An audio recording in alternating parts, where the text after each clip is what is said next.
1937. Famed aviator Amelia Earhart, along with her navigator Fred Noonan, disappear in the middle of the Pacific on her infamous flight around the world. Last week, an underwater sonar scan done by the company Deep Sea Vision found plane wreckage in the area she was thought to have disappeared. Further dives need to be done to confirm for sure, but the wreckage does resemble her plane. We ask FHSU students their thoughts. I think it's a really interesting part of history, and that it's kind of like the same thing as trying to rediscover the Titanic and more about it. I think it would be awesome if they found it. It would be awesome to learn more about what happened to her. But I think that it's super cool. I mean, yeah, it's awesome. That's good, because it's been kind of sad that she hasn't been, discovered.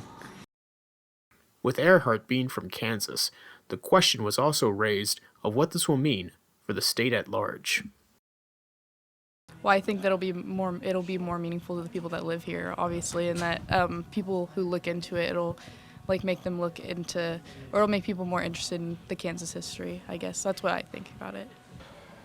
I think it'll give the state of Kansas a little more history and a little more depth to our state and just give us a little bit more to work on. One area of thought that should be considered is what to do with the wreck. When the Titanic was discovered in the 80s, numerous salvage jobs took place to raise artifacts from the wreck, a move which has been dubbed by some as grave robbing.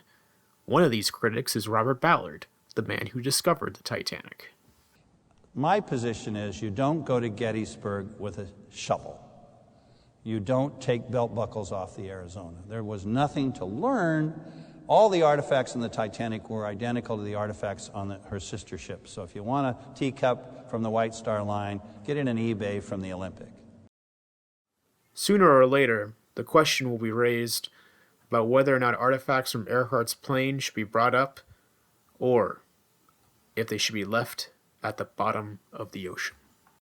Probably not, because most things need to be laid at rest where they are found. If they can prove that it is her plane and there is a body there, I would say that, yeah, it should stay there. But if it's just a plane crash, or even if it is hers, to put it in a museum and not be able to sell for anything and it's just a nonprofit, then it would be fine. I think that the wreckage should be looked at, and I don't think it's disrespectful. I think it's just learning about history.